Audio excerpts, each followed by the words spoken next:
are almost in September of 2023, so let's do a bit of a current commercial real estate market update.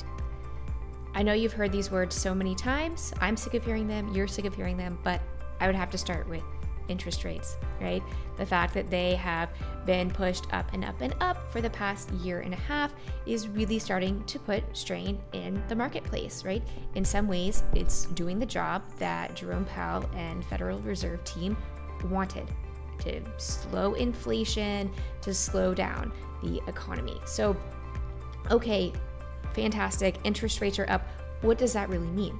Well, borrowing costs are higher, of course. So it costs more money to borrow money from a bank, so loan payments then become higher. Mortgage payments are higher. It's harder to make deals work. And when asset values were just going up and up and up and up for about a decade since the Great Recession, sellers aren't so eager to lower their prices, right? As a buyer, I need to now pay a lower price in order to get the returns that I require. But as a seller, my property value hasn't come down 15% in the past year. There's no way, right? And so there's a huge disconnect right now between seller expectations of what their property values are perceived to be versus what buyers can actually pay for those. That means there's less inventory on the market right now. This has been a slower year compared to previous years for commercial real estate transactions, as many sellers are holding on to their properties instead of listing them for sale if they don't want to take that lower price. So it's almost like, as a real estate investor, we're always looking for a needle in a haystack.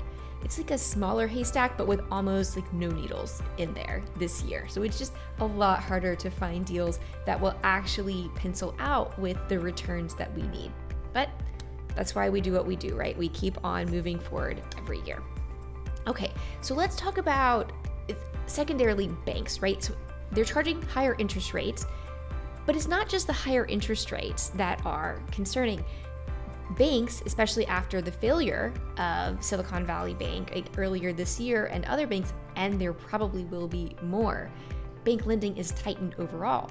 So they're asking for more money down, right? Their loan to value on the loans they're giving is lower than they previously were. They want more money in reserves than the previous amount in previous years.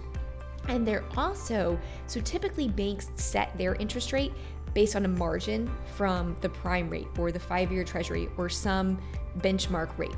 Well, let's say they would typically do 250 basis points above that benchmark rate. So if the benchmark rate were 2%, then they would lend at 4.5%. Well, they've expanded that buffer that they put in. So if they would typically give a 250 basis point spread, this year they might be giving a 300 or even 400 basis point spread. So that they're charging even higher interest rates because of this additional spread. So lots of uncertainty in the banking world right now, tightened lending standards, in addition to the higher prices that sellers still want, it is a tough market right now to find deals to acquire. Now let's talk about the asset side. So you've seen the headlines, commercial real estate's in peril, everything's on fire. Okay. Well, not exactly, right? Yes, office parks are kind of a hot mess right now, as return to work is taking a lot longer than people expect. And in the long term, probably not everybody who was working in office buildings before will ever go back. There is a lot more movement to the suburbs as far as offices are concerned, having those office spaces close to where people live versus the big office parks. Those are not performing very well. There are lots of discounts in that office park space. Central business districts are not doing well, again, as people have been spending more time in the suburbs versus right in downtowns. And of course, that's exacerbated in some cities like San Francisco right now. But even where we live in Raleigh, we're seeing the same thing at a lesser scale in the downtown urban core. So which asset classes are performing very, very well still? Industrial, warehouses, they've been on fire for a long time, and that has shown no signs of slowing down. Retail is still on fire. They just had their lowest vacancy rates for retail properties ever recorded by CBRE in Q2 of 2023 at 4.8%. So retail is still doing very, very strong. Multifamily apartment buildings have great fundamentals still, especially as more people are looking to rent because they can't afford houses. Mobile home parks, they're still in incredibly high demand. So there are lots of asset classes that have really good stories, and there are some locations or asset classes that are not the best right now.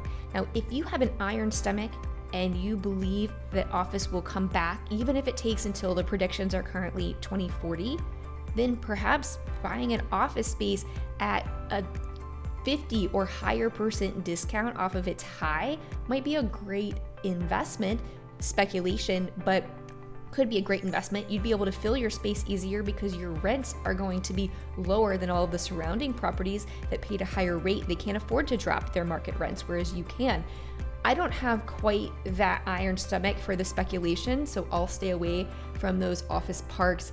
I tend to like more office/retail spaces where it can be like a hair salon or something along those lines, and those are a very different type of asset than an office park. So hopefully this gives you an idea of where the market stands this year, what I'm kind of looking at, continuing to follow these trends, continuing to follow the Federal Reserve's guidance on where they're going to go with interest rates, which right now is unknown. They're going to look at data and determine if they will hold or increase in September of 2023. So that's what we're waiting on right now, and we'll continue to monitor that as we expect interest rates will remain elevated for a couple of years to come. So hopefully this gives you a good idea of the market.